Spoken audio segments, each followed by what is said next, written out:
ಶರಣಂ ಜಯ ಜಯ. ಓಂ ಸಚ್ಚಿದಾನಂದ ಶರಣಂ ಜಯ ಜಯ. ಎಲ್ಲರಿಗೂ ನನ್ನ ನಮಸ್ಕಾರಗಳು. ಜ್ಞಾನೇಶ್ವರಿ ಗೀತಾಮೃತ ಅರ್ಜುನನಿಗೆ ಕೃಷ್ಣ ಪರಮಾತ್ಮನ ಉಪದೇಶವನ್ನು ಮಾಡ್ತಾ ಇರ್ತಾನೆ. ಯಾರು ಎಷ್ಟೇ ಪಾಪ ಕಾರ್ಯಗಳನ್ನ ಮಾಡಿದರೂ ಅದಕ್ಕೆಲ್ಲ ಪಶ್ಚಾತ್ತಾಪವನ್ನು ಪಟ್ಟು ಪರಮಾತ್ಮನಿಗೆ ಶರಣಾಗಿ ಸತ್ಕಾರ್ಯಗಳನ್ನ ಮಾಡೋದಕ್ಕೆ ಆರಂಭ ಮಾಡ್ತಾನೋ ಅವನ ವಂಶವೂ ಉದ್ಧಾರವಾಗುತ್ತೆ ಮತ್ತು ಅವನು ಸಕಲ ಸಾಧನೆಗಳನ್ನು ಮಾಡಿದ ಫಲವನ್ನು ಪಡೆದುಕೊಳ್ತಾನೆ, ಮುಕ್ತನಾಗ್ತಾನೆ, ಕರ್ಮಾತೀತನಾಗ್ತಾನೆ ಅಂತ ಪರಮಾತ್ಮ ಹೇಳ್ತಾ ಇದ್ದ.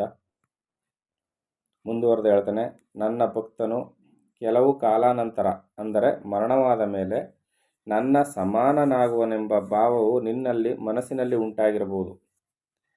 ಈಗ ಅರ್ಜುನ ಏನು ಅನ್ಕೋತಾ ಇರ್ಬೋದು ಅಥವಾ ನಾವುಗಳೆಲ್ಲ ಏನಂತ ಇರ್ಬೋದು, ಇಲ್ಲಿ ಭಕ್ತ ಆದವನು ಮರಣವನ್ನು ಹೊಂದಿದ ಮೇಲೆ ಪರಮಾತ್ಮನಂತೆ ಆಗ್ಬಿಡ್ತಾನೇನೋ ಅನ್ನೋ ನಮ್ಮ ಭಾವನೆ ಇರ್ತದಲ್ಲ, ಅದನ್ನು ಪರಮಾತ್ಮ ವಿವರಿಸಿ ಹೇಳ್ತಾನೆ. ಇದರಿಂದ ನೀನು ಈ ರೀತಿ ಕೇಳಬಹುದು, ಅರ್ಜುನ ನೀನು ಈ ರೀತಿ ಪ್ರಶ್ನೆ ಮಾಡ್ಬೋದು ಈಗ ನನ್ನನ್ನು, ಏನಂತ, ಅಮೃತದಲ್ಲಿ ವಾಸಿಸುವವನಿಗೆ ಮರಣವಾಗುವುದು ಹೇಗೆ?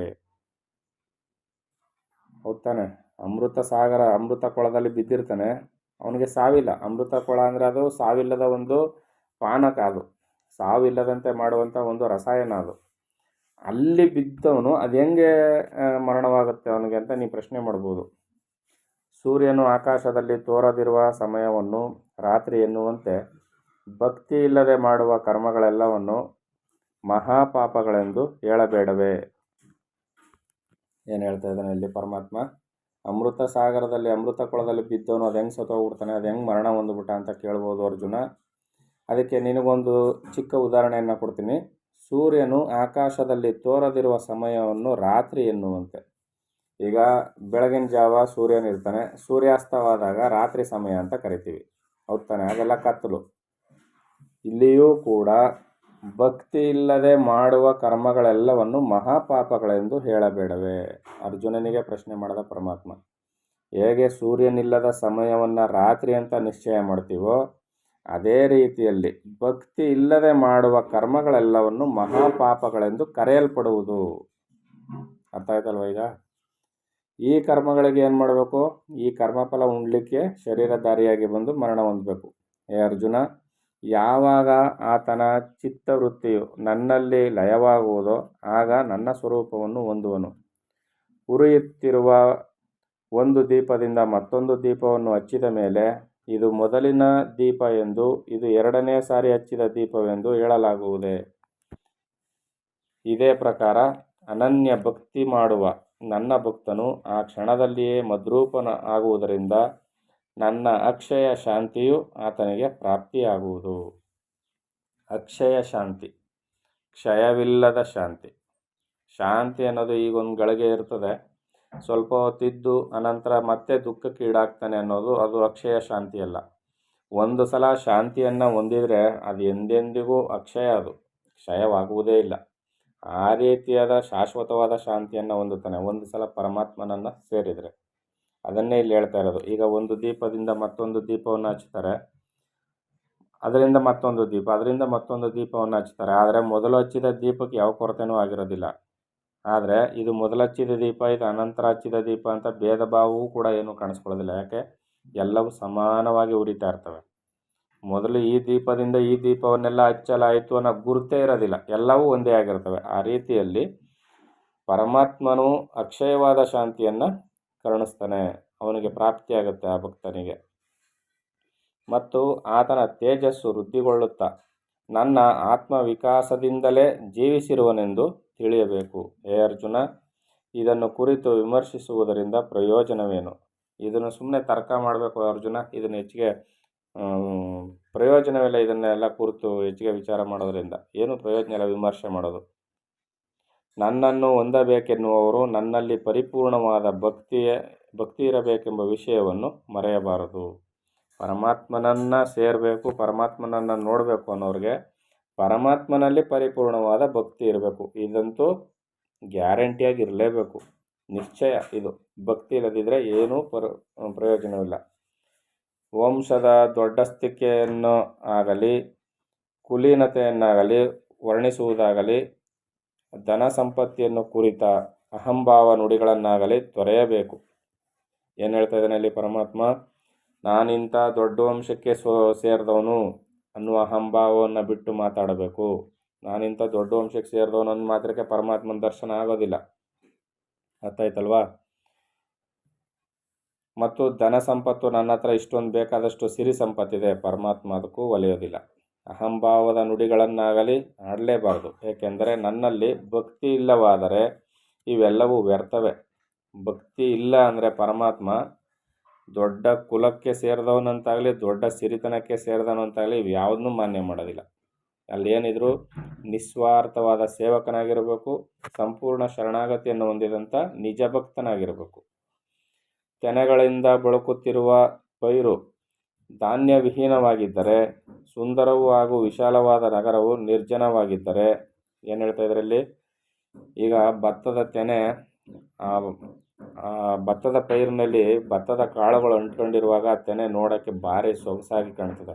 ಅದೇ ಭತ್ತ ಎಲ್ಲ ಉದುರೋಗಿದ್ರ ಆ ಹುಲ್ಲು ತೆನೆ ಏನಿರ್ತದಲ್ಲ ಅದು ಬೋಳಾಗಿ ಕಾಣ್ತದೆ, ಕಾಣಿಸೋದಿಲ್ಲ. ಆ ರೀತಿಯಲ್ಲಿ ಮತ್ತು ಸುಂದರವೂ ಹಾಗೂ ವಿಶಾಲವಾದ ನಗರವು ನಿರ್ಜನವಾಗಿದ್ದರೆ, ಸುಂದರವಾಗಿರ್ತದೆ ಒಂದು ನಗರ, ಅದು ವಿಶಾಲವಾಗಿಯೂ ಇರ್ತದೆ, ಅದರಲ್ಲಿ ಜನಗಳೇ ಇಲ್ಲ ಅಂತ ಅಂದರೆ, ಸೌಂದರ್ಯವಾದ ಸರೋವರವು ಜಲವಿಹೀನವಾಗಿದ್ದರೆ, ಸೌಂದರ್ಯವಾದ ಒಂದು ದೊಡ್ಡ ಕೊಳ ಅಥವಾ ಜಲಾಶಯ ಜಲವೇ ಇಲ್ಲದೆ ನೀರಿಲ್ಲದೆ ಆಗಿದ್ದರೆ, ಕಾಡು ಪಾಲಾದ ಪಾಪಿಗೆ ಮತ್ತೊಬ್ಬ ಪಾಪಿಯು ಗಂಟು ಬಿದ್ದರೆ, ಒಬ್ಬ ಪಾಪಿಷ್ಟ ದುಷ್ಕೃತ್ಯಗಳನ್ನೇ ಮಾಡುವವನು ಕಾಡು ಪಾಲಾಗ್ಬಿಡ್ತಾನೆ, ಅಲ್ಲಿ ದಾರಿನೇ ಕಾಣಿಸೋದಿಲ್ಲ. ಅಂಥವನಿಗೆ ಇನ್ನೊಬ್ಬ ಪಾಪಿಷ್ಟ ಬಂದು ಸೇರಿಕೊಂಡ್ರೆ ಏನಾಗುತ್ತೆ? ಅವನು ಇವನಿಗೆ ಹಿಂಸೆ ಕೊಡೋದನ್ನೇ ಮಾಡ್ತಿರ್ತಾನೆ. ಹೀಗೆ ಆಗುವಂತೆ ಪುಷ್ಪಗಳಿಂದ ತುಂಬಿರುವ ವೃಕ್ಷವು ಫಲಹೀನವಾಗಿದ್ದರೆ, ಹೂಗಳಿಂದ ತುಂಬಿರ್ತದೆ ವೃಕ್ಷ, ಆದರೆ ಅದು ಫಲಹೀನವಾಗಿದ್ದರೆ ಇವುಗಳ ಸಾರ್ಥಕ್ಯವೇನು? ಇವುಗಳಿಂದ ಏನು ಸಾರ್ಥಕ ಅರ್ಜುನ? ಎಲ್ಲವೂ ಇದ್ದಂತೆ ಇದೆ, ಆದರೆ ಏನೂ ಇಲ್ಲ, ಇದರಿಂದ ಯಾವ ಪ್ರಯೋಜನವಿಲ್ಲ. ಇದರಂತೆ ನನ್ನಲ್ಲಿ ಪ್ರೇಮವಿಲ್ಲದವನ ಕುಲ, ಶೀಲ, ಸಂಪತ್ತುಗಳನ್ನು ವ್ಯರ್ಥವೆಂದು ಭಾವಿಸು. ಪರಮಾತ್ಮನ ಭಕ್ತಿಗೆ, ಪರಮಾತ್ಮನಲ್ಲಿ ಪ್ರೀತಿಗೇ ಹೆಚ್ಚಿನ ಮಾನ್ಯತೆ ಹೊರತು ಕುಲ, ಶೀಲ, ಸಂಪತ್ತು ಏನೂ ಪ್ರಯೋಜನಕ್ಕೆ ಬರೋದಿಲ್ಲ. ಪ್ರಾಣವಿಲ್ಲದ ಶರೀರವು ಎಷ್ಟು ಸೌಂದರ್ಯವುಳ್ಳದ್ದಾದರೂ ನಿರುಪಯೋಗವಾಗಿರುವಂತೆ ನನ್ನ ಭಕ್ತಿ ಇಲ್ಲದೆ ಜೀವಿಸಿರುವ ಮನುಷ್ಯನು ಎಂತಹವನಾದರೂ ಭೂಮಿಯ ಮೇಲೆ ಬಿದ್ದಿರುವ ಕಲ್ಲಿಗೆ ಸಮಾನನೆಂದು ತಿಳಿಯಬೇಕು. ಈಗ ಹೆಣಕ್ಕೆ ಮಾಡಿದ ಶೃಂಗಾರ ಅಂತಾರೆ. ಅದೆಷ್ಟೇ ಸುಂದರವಾಗಿದ್ದರೂ ಆ ಹೆಣವನ್ನು ನಾವೆಷ್ಟೇ ವೈಭವೀಕರಿಸಿ ಶೃಂಗಾರ ಮಾಡಿದರೂ ಅದೇನಾಗುತ್ತೆ? ವ್ಯರ್ಥವೇ. ಯಾಕಂದರೆ ಆ ಶರೀರ ಕೊಳೆಯೋದಕ್ಕೆ ಶುರುವಾಗುತ್ತೆ. ಈ ರೀತಿಯಲ್ಲಿ ಅದೆಷ್ಟೇ ಸಿರಿ ಸಂಪತ್ತುಗಳು, ಅದೆಷ್ಟೇ ವಿದ್ಯೆಗಳನ್ನ ಕಲ್ತಿದ್ರೂ ಕೂಡ ಪರಮಾತ್ಮನಲ್ಲಿ ಭಕ್ತಿ ಇಲ್ಲ ಅಂದರೆ ಅದು ಹೆಣಕ್ಕೆ ಮಾಡಿದ ಶೃಂಗಾರದಂತೆ, ಸುಂದರವಾಗಿರುವ ಹೆಣದಂತೆ ಅಂತ ಪರಮಾತ್ಮ ಇಲ್ಲಿ ಹೇಳ್ಬಿಟ್ಟ. ಮತ್ತು ಭೂಮಿಯ ಮೇಲೆ ಬಿದ್ದಿರುವ ಒಂದು ವ್ಯರ್ಥವಾಗಿ ಬಿದ್ದಿರೋ ಒಂದು ಕಲ್ಲಿಗೆ ಸಮಾನ ಅಂತ ತಿಳಿಯಬೇಕು. ಬುದ್ಧಿವಂತನಾದವನು ಕಳ್ಳಿ ಗಿಡದ ನೆರಳಿನಲ್ಲಿ ಕುಳಿತುಕೊಳ್ಳದೆ ತಪ್ಪಿಸಿಕೊಳ್ಳುವಂತೆ. ಕಳ್ಳಿ ಗಿಡದ ನೆರಳಲ್ಲಿ ಯಾರು ಕೂತ್ಕೊಳ್ತಾರೆ? ಯಾಕಂದರೆ ಅದು ನೆರಳೂ ಕೊಡೋದಿಲ್ಲ, ಉಪಯೋಗವೂ ಬರೋದಿಲ್ಲ. ಪುಣ್ಯವೂ ಸಹ ಕೋರಿಕೆಯುಳ್ಳ ಭಕ್ತನಿಂದ ತಪ್ಪಿಸಿಕೊಂಡು ಹೋಗುವುದು. ನೋಡಿ, ರಹಸ್ಯಗಳನ್ನ ಒಂದೊಂದೇ ಪರಮಾತ್ಮ ಹೇಗೆ ಹೇಳ್ತಿದ್ದಾನಂತ. ಪುಣ್ಯ ಅಂತಕ್ಕಂಥದ್ದು ಕೋರಿಕೆ ಉಳ್ಳ ಭಕ್ತನಿಂದ ತಪ್ಪಿಸ್ಕೊಂಡು ಹೋಗುತ್ತಂತೆ. ನನಗೆ ಬೇಕು ನನಗೆ ಬೇಕು ನನಗೆ ಬೇಕು ಅಂತ ಯಾವಾಗಲೂ ಬೇಕು ಬೇಕು ಬೇಕು ಅಂತ ಇರ್ತಾನಲ್ಲ ಭಕ್ತ, ನನಗೆ ಒಳ್ಳೇದಾಗಲಿ ನನಗೆ ಒಳ್ಳೇದಾಗಲಿ ಒಳ್ಳೇದು ಮಾಡು ಅಂತ, ಅಂಥವನಿಂದ ಪುಣ್ಯ ತಪ್ಪಿಸ್ಕೊಂಡು ಓಡುತ್ತಂತೆ. ಇದೇ ರಹಸ್ಯ. ಪುಣ್ಯ ಆತನಿಂದ ತಪ್ಪಿಸ್ಕೊಂಡು ಹೋಗುತ್ತಂತೆ. ಬೇವಿನ ಮರವು ಫಲಭರಿತವಾಗಿದ್ದರೂ ಅದನ್ನು ನೋಡಿ ಕಾಗೆಯು ಹೊರತು ಆನಂದ ಪಡುವವರ್ಯಾರು? ಬೇವಿನ ಮರದಲ್ಲಿ ಬೇವಿನ ಹಣ್ಣು ಬೇಕಾದಷ್ಟು ಬಿಟ್ಟಿರ್ತದೆ. ಕಾಗೆ ಒಂದನ್ನು ಬಿಟ್ಟರೆ ಇನ್ಯಾವ ಪಕ್ಷಿಗಳು ಹೋಗಿ ಬೇವಿನ ಹಣ್ಣನ್ನು ತಿನ್ನೋದಿಲ್ಲ. ಇದೇ ರೀತಿ ಭಕ್ತಿಹೀನನಾದವನು ಎಷ್ಟೇ ಸಂಪನ್ನ ಮತ್ತು ಶಕ್ತಿಶಾಲಿಯಾಗಿರಲಿ, ಅವು ಆತನ ದೋಷಗಳನ್ನೇ ಬೆಳೆಸುತ್ತವೆ.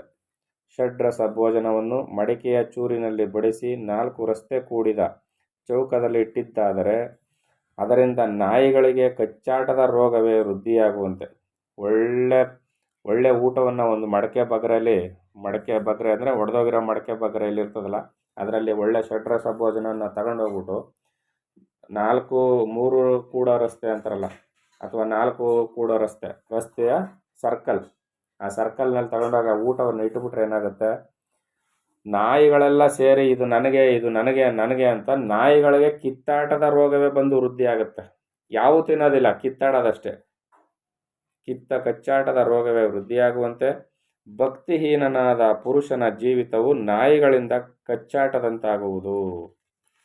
ಆ ಷಡ್ರಸವನ್ನು ಕಿತ್ತಾಡಿ ತಿನ್ನೋದಕ್ಕೆ ನಾನು ನಾನು ಅಂತ ಮುಂದಾಗ್ತಾವಲ್ಲ ನಾಯಿಗಳು, ಆ ರೀತಿಯಲ್ಲಿ ಅವನೆಷ್ಟೇ ಸಿರಿ ಸಂಪತ್ತಿಂದ ಕೂಡಿದರೂ ಅವನು ಭಕ್ತಿಹೀನನಾದವನ ಪುರುಷನ ಜೀವಿತ ಏನಾಗುತ್ತೆ, ನಾಯಿಗಳ ಕಿತ್ತಾಟದಂತಾಗುತ್ತದೆ. ನೆಮ್ಮದಿ ಇರೋದಿಲ್ಲ. ಅವನಿಂದ ಸ್ವಪ್ನದಲ್ಲಿಯೂ ಸಹ ಪುಣ್ಯ ಕಾರ್ಯಗಳು ನಡೆಯುವುದಿಲ್ಲ. ಭಕ್ತಿ ಇಲ್ಲದವನಲ್ಲಿ ಸ್ವಪ್ನದಲ್ಲಿಯೂ ಪುಣ್ಯ ಕಾರ್ಯವನ್ನು ಮಾಡೋದಿಲ್ಲವಂತೆ ಪಾಪಿಷ್ಟ. ಪ್ರಪಂಚದಲ್ಲಿ ಆತನ ಜೀವಿತವನ್ನು ದುಃಖಗಳೆಂಬ ಭಕ್ಷ್ಯ ಭೋಜ್ಯಗಳನ್ನು ಬಡಿಸಲ್ಪಟ್ಟಿರುವ ತಟ್ಟೆಯಂತೆ ತಿಳಿಯಬೇಕು. ಅವನ ಜೀವಿತ ಇದೆಯಲ್ಲ, ಆ ಜೀವಿತ ಹೆಂಗಪ್ಪ ಅಂದರೆ ಭಕ್ಷ್ಯ ಭೋಜನಗಳನ್ನು ಬಡಿಸಲ್ಪಟ್ಟಿರುವ ತಟ್ಟೆಯಂತೆ. ಆ ತಟ್ಟೆ ತಗೊಂಡೋಗಿ ಎಲ್ಲಿಟ್ರು, ಸರ್ಕಲಲ್ಲಿಟ್ರು. ಅದನ್ನು ಕಿತ್ತಾಡದವ್ರು ಯಾರು, ನಾಯಿಗಳು. ಈ ರೀತಿಯಲ್ಲಿ ಅವನ ಜೀವನ. ಆದ್ದರಿಂದ ಅನನ್ಯ ಭಕ್ತಿಯುಳ್ಳವನು ಉತ್ತಮ ಕುಲದವನಾಗಲಿ ಅಂತ್ಯ ಕುಲದವನಾಗಲಿ ಅಥವಾ ಪಶು ಜಾತಿಯಾಗಿರಲಿ ಅದರಲ್ಲೇನೂ ಬಾಧಕವಿಲ್ಲ. ಹೇ ಅರ್ಜುನ, ನೋಡು, ಮೊಸಳೆಯು ಗಜೇಂದ್ರನನ್ನು ಹಿಡಿದುಕೊಂಡಾಗ ಗಜೇಂದ್ರನು ನನ್ನನ್ನು ಕರೆದನು. ಭಕ್ತಿಪೂರ್ವಕವಾಗಿ ನನ್ನನ್ನು ಸ್ಮರಿಸುತ್ತಲೇ ಆತನು ಪಶುತ್ವವನ್ನು ಕಳೆದುಕೊಂಡು ಮದ್ರೂಪವಾಗಿ ಬಿಟ್ಟನು. ಯಾವಾಗ ಆನೆ ಮತ್ತು ಮೊಸಳೆ ಕಥೆ ಕೇಳಿದೀವಲ್ಲ, ಅದರಲ್ಲಿ ಗಜೇಂದ್ರ ಕಾಲನ್ನು ಮೊಸಳೆ ಹಿಡ್ಕೊಳುತ್ತೆ.